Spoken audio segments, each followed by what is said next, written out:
जय हिंद दोस्तों। मैं Amit Kumar Singh study table 9th and 10th channel पे आपका एक बार फिर से बहुत बहुत स्वागत करता हूँ। जैसा कि हम लोग क्लास 10th की साइंस का पहला chapter chemical reaction and equation पढ़ रहे हैं, तो आज का ये जो लेक्चर है हमारा वो एनसीईआरटी क्वेश्चंस इसमें हम लोग सॉल्व करेंगे। हमने पूरा जो थ्योरी पार्ट है हमारा एनसीईआरटी बेसिस पे उसको कंप्लीट कर लिया है। तो अभी तक थोड़ा सा रिकैप कर लेते हैं कि हमने क्या क्या पढ़ लिया है। तो इस चैप्टर में हमने पढ़ा केमिकल रिएक्शन एंड इक्वेशन के बारे में। केमिकल रिएक्शन क्या होता है, केमिकल इक्वेशन किसे कहते हैं, बैलेंस्ड केमिकल इक्वेशन क्या होता है। उसके बाद हमने पढ़ा टाइप्स ऑफ केमिकल रिएक्शन कि कितने टाइप के केमिकल रिएक्शन होते हैं। उसके बाद हमने पढ़ा कि बैलेंस्ड केमिकल इक्वेशन क्या होता है, ठीक है। उसके बाद हमने पढ़ा कि ऑक्सीडेशन रिडक्शन क्या होता है, रेडॉक्स रिएक्शन क्या होता है। वो उसके बाद जो लास्ट हमारा टॉपिक था वो था कोरोजन और रेंसिडिटी। तो अभी तक हम लोग इस चैप्टर में जितने भी टॉपिक्स हमारे दिए गए हैं एनसीईआरटी बुक में उसको हमने क्लियर कर लिया है। आज उसी थ्योरी के बेसिस पे हम लोग एनसीईआरटी के कुछ सिलेक्टेड क्वेश्चंस को सॉल्व करेंगे, जो कि जनरली बोर्ड एग्ज़ाम के पॉइंट ऑफ व्यू से बहुत इम्पॉर्टेंट माना जाता है। तो देख लेते हैं हम कि कुछ सिलेक्टेड क्वेश्चन मैं लेके आया हूँ आप लोग के लिए, एनसीईआरटी के ही हैं ये। तो सबसे पहले देख लेते हैं। सबसे पहला क्वेश्चन जो है हमारा वो यहाँ पे दिया हुआ है। यहाँ पे लिखा हुआ है कि Fe2O3 plus 2Al gives Al2O3 plus Fe। ये पूछ रहा है, एनसीईआरटी बुक में क्वेश्चन दिया हुआ है, ये पूछ रहा है कि ये किस टाइप की रिएक्शन है, ये जो दी गई रिएक्शन है ये किस टाइप की रिएक्शन है। तो अगर आप लोग को याद होगा, हमने जब डिस्प्लेसमेंट रिएक्शन के बारे में पढ़ा था, डिस्प्लेसमेंट रिएक्शन में हमने पढ़ा था कि डिस्प्लेसमेंट रिएक्शन एक ऐसी रिएक्शन होती है जिसमें मोर रिएक्टिव एलिमेंट जो होता है वो उसके सॉल्यूशन से लेस रिएक्टिव एलिमेंट को क्या करता है, डिस्प्लेस कर देता है, ठीक है। जो मान लीजिए किसी लेस रिएक्टिव एलिमेंट का सॉल्यूशन है, उसमें हमने कोई मोर रिएक्टिव एलिमेंट डाल दिया तो वो क्या करेगा, वो लेस रिएक्टिव एलिमेंट को डिस्प्लेस कर देगा। वही यहाँ पे हो रहा है। यहाँ पे देखिए क्या हो रहा है, एल्युमिनियम जो है वो आयरन को क्या कर रहा है, डिस्प्लेस कर दे रहा है, ठीक है। एल्युमिनियम आयरन को उसके सॉल्यूशन से डिस्प्लेस कर दे रहा है।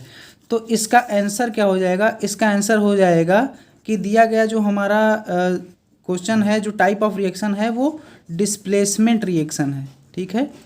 कौन सा रिएक्शन है, डिस्प्लेसमेंट रिएक्शन है। डिस्प्लेसमेंट रिएक्शन कैसे है, क्योंकि एल्युमिनियम जो है वो इससे आयरन से ज़्यादा रिएक्टिव है और ज़्यादा रिएक्टिव होने के कारण वो क्या कर रहा है, आयरन को डिस्प्लेस कर दे रहा है। तो दिया गया जो रिएक्शन है हमारा वो डिस्प्लेसमेंट रिएक्शन है। अब दूसरा क्वेश्चन हम लोग देख लेते हैं। What happens when dilute hydrochloric acid is added to iron filings.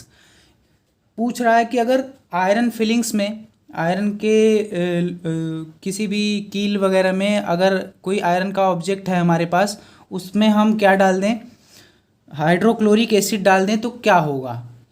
तो सबसे पहले आपको जानना चाहिए कि हाइड्रोक्लोरिक एसिड को कैसे रिप्रेजेंट करते हैं और आयरन को कैसे रिप्रेजेंट करते हैं, मैंने आपको बताया भी है।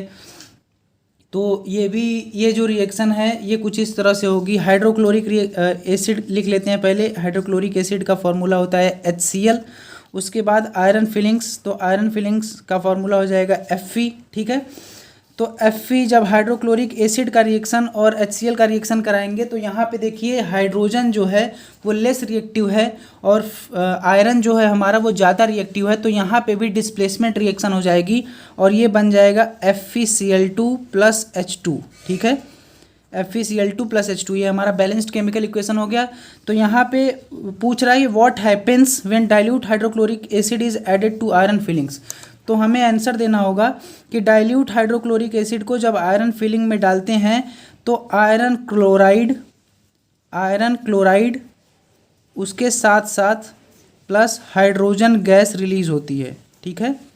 हाइड्रोजन गैस रिलीज, तो ये आपका आंसर हो जाएगा। आंसर क्या हो जाएगा, आयरन क्लोराइड निकलता है और उसके साथ साथ हाइड्रोजन गैस निकलती है, ठीक है।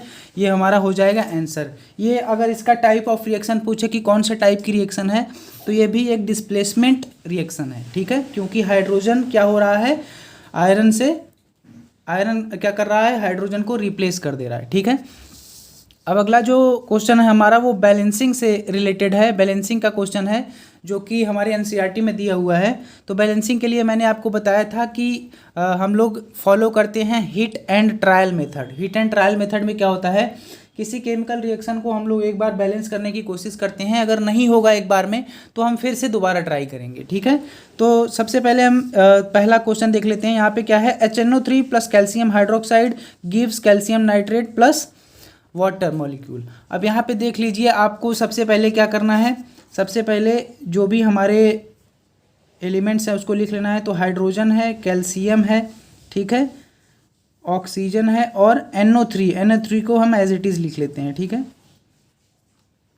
यहाँ पे हाइड्रोजन हमारा एक है, ठीक है, और NO3 एक है, कैल्शियम भी एक है, और यहाँ पे देखिए हाइड्रोजन एक जगह एक है और एक जगह दो है। ऑक्सीजन क्या है, यहाँ पे ऑक्सीजन एक जगह दो है और ये NO3 हमने एज इट इज़ लिख लिया है। ठीक है, तो ऑक्सीजन यहाँ पे दो है। अब यहाँ पे देखिए क्या करना है, हमको इसको बैलेंस करना है। ठीक है, तो सबसे पहले जब आप बैलेंस करने की कोशिश करेंगे तो यहाँ पे देखिए सबसे पहले हाइड्रोजन क्या है हमारा, यहाँ पे दो है, यहाँ पे एक है। हम सबसे पहले हाइड्रोजन को बैलेंस करने की कोशिश करेंगे। तो अगर हम यहाँ पे 2 लिख देते हैं, ठीक है, यहाँ पे 2 लिख देते हैं, तो यहाँ पे देखिए 2 जो मल्टीप्लाई होगा हाइड्रोजन से भी हो जाएगा और नाइट्रेट से भी हो जाएगा। ठीक है, हाइड्रोजन से मल्टीप्लाई हो गया तो हाइड्रोजन कितना हो गया, 2 + 2, अब 4 हाइड्रोजन हो गया यहाँ पे, 2 यहाँ पे और 2 यहाँ पे। ठीक है, और ये मल्टीप्लिकेशन NO3 पे भी हो गया, तो ये NO3 कितना हो गया हमारा, 2 हो गया। ठीक है, यहाँ पे देखिए NO3 कितना था हमारा, 2 था, तो NO3 हमारा क्या हो गया, बैलेंस हो गया। और हाइड्रोजन भी अब क्या हो गया, बैलेंस। हाइड्रोजन अभी बैलेंस नहीं हुआ क्योंकि हाइड्रोजन यहाँ पे 4 हो गया और यहाँ पे 2 ही है। तो यहाँ पे हाइड्रोजन को बैलेंस करने के लिए हम यहाँ पे 2 लिख देंगे। ठीक है, 2 से मल्टीप्लाई कर देंगे। अब देखिए आप अब देखेंगे तो यहाँ पे 4 हाइड्रोजन है, ठीक है, और ऑक्सीजन यहाँ पे 2 है, यहाँ पे भी 2 है, NO3 2 है, यहाँ पे भी 2 है, और कैल्शियम 1 है, यहाँ पे भी कैल्शियम 1 है। तो इसका जो बैलेंस्ड केमिकल इक्वेशन हो जाएगा वो कुछ इस तरह से हो जाएगा। ये हमारा हो जाएगा बैलेंस्ड केमिकल इक्वेशन, इसको कहेंगे। आप जब काउंट करेंगे हमारा नंबर ऑफ एटम्स, सारे एलिमेंट्स के नंबर ऑफ एटम्स जब काउंट करेंगे तो इसमें नंबर ऑफ एटम्स जो होंगे रिएक्टेंट साइड में और प्रोडक्ट साइड में सेम आएंगे। ठीक है, अब दूसरा क्वेश्चन हम लोग देख लेते हैं। NaOH plus H2SO4 gives Na2SO4 plus H2। यहाँ पे देखिए सबसे पहले सोडियम देखिए, यहाँ पे 1 है, यहाँ पे 2 है, तो सबसे पहले सोडियम को बैलेंस करने की कोशिश करेंगे तो 2 से मल्टीप्लाई करना पड़ेगा। अब 2 से मल्टीप्लाई हमने किया तो ये सोडियम पे भी मल्टीप्लाई हो गया, ऑक्सीजन पे भी हो गया और हाइड्रोजन पे भी हो गया। ठीक है, तो हाइड्रोजन हमारा 2 यहाँ पे है, 2 यहाँ पे है, यहाँ पे 4 हाइड्रोजन हो गया, यहाँ पे 2 ही हाइड्रोजन है। तो सबसे पहले हम क्या करेंगे, हाइड्रोजन को बैलेंस करने की कोशिश करेंगे। अब ये 2 का मल्टीप्लाई जब हमने किया हाइड्रोजन पे तो हाइड्रोजन हमारा 4 हो गया और ऑक्सीजन कितना हो गया, 2 हो गया। और यहाँ पे ऑक्सीजन कितना है, यहाँ पे देखिए ये सल्फेट आयन अलग है, ठीक है, और ऑक्सीजन यहाँ पे 2 था। ठीक है, तो अब ये जो रिएक्शन हो गया हमारा ये पूरी तरह से बैलेंस हो गया। आप देखेंगे 2NaOH plus H2SO4 gives Na2SO4 plus 2H2O। यहाँ पे देखिए सल्फेट आयन यहाँ पे एक ही है, यहाँ पे भी एक है, हाइड्रोजन यहाँ पे 2 और ये 2, 4 हाइड्रोजन है, यहाँ पे भी 2 2 4 हाइड्रोजन है। ठीक है, और ऑक्सीजन यहाँ पे देखेंगे 2 ऑक्सीजन यहाँ है, 2 ऑक्सीजन यहाँ है, और ये ऑक्सीजन सल्फेट के अंदर ही आ गया। ठीक है, तो ये हमारा क्या है, फुली केमिकली बैलेंस्ड इक्वेशन है। ठीक है, अगला क्वेश्चन देख लेते हैं हम लोग। NaCl plus AgNO3 gives AgCl plus NaNO3। तो आप देखिए यहाँ पे सोडियम 1 है, यहाँ पे भी एक सोडियम है, यहाँ पे सिल्वर 1 है, यहाँ पे भी एक सिल्वर है, यहाँ पे क्लोरीन 1 है, यहाँ पे भी एक क्लोरीन है, यहाँ पे एक नाइट्रेट आयन है, यहाँ पे भी एक नाइट्रेट आयन है। इसका मतलब ये जो इक्वेशन है ये ऑलरेडी बैलेंस्ड है, ऑलरेडी बैलेंस्ड। अगर ऐसा कोई इक्वेशन आ जाता है आपके एग्ज़ाम में कि आपको देख के लगता है कि ये केमिकल इक्वेशन तो पहले से बैलेंस है, तो उसके बाद आप क्या करेंगे, उस केमिकल रिएक्शन को क्वेश्चन को लिखेंगे, उसके बाद उसमें नंबर ऑफ एटम्स जो प्रेजेंट होंगे रिएक्टेंट साइड में उसको लिखेंगे और जो प्रोडक्ट साइड में प्रेजेंट होंगे उसको लिखेंगे।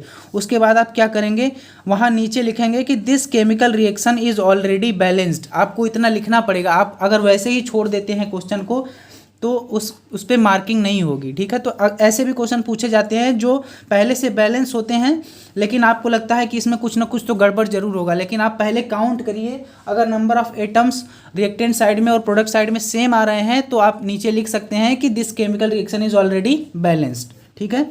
लास्ट हमारा बैलेंसिंग का जो क्वेश्चन है उसको देख लेते हैं।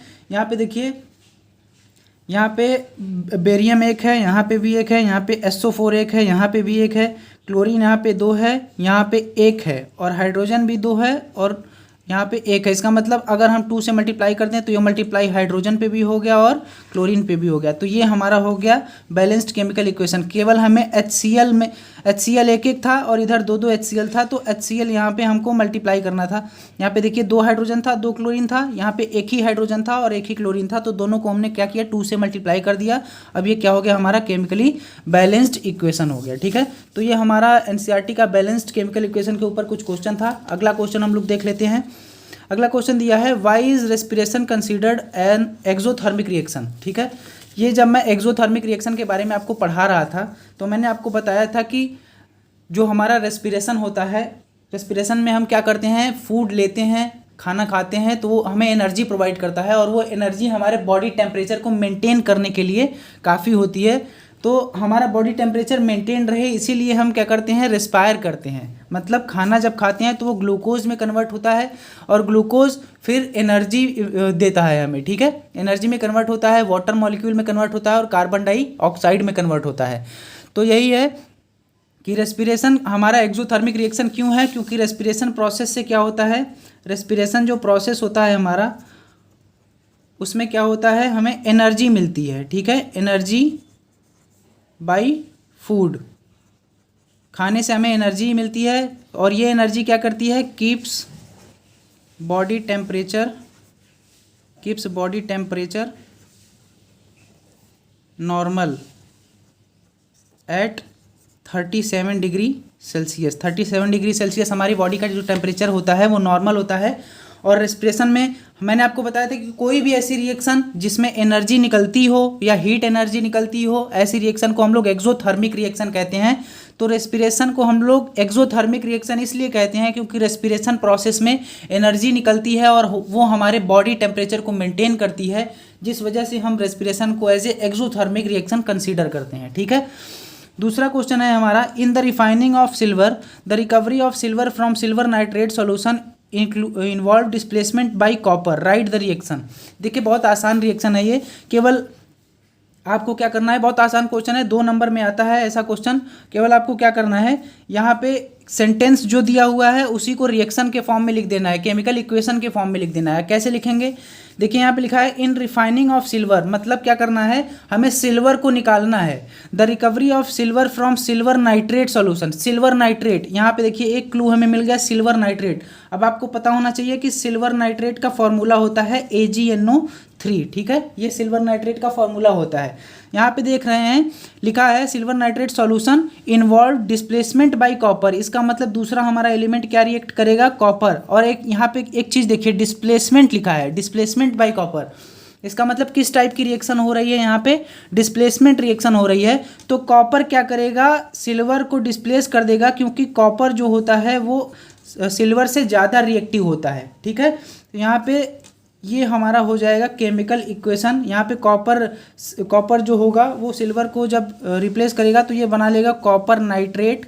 ठीक है, और इसके साथ साथ सिल्वर हमारा एज इट इज़ निकल जाएगा। ये हमारा फुली बैलेंस्ड केमिकल इक्वेशन है। यहाँ पे देखिए ये सिल्वर नाइट्रेट का सॉल्यूशन है, एक्वस सॉल्यूशन।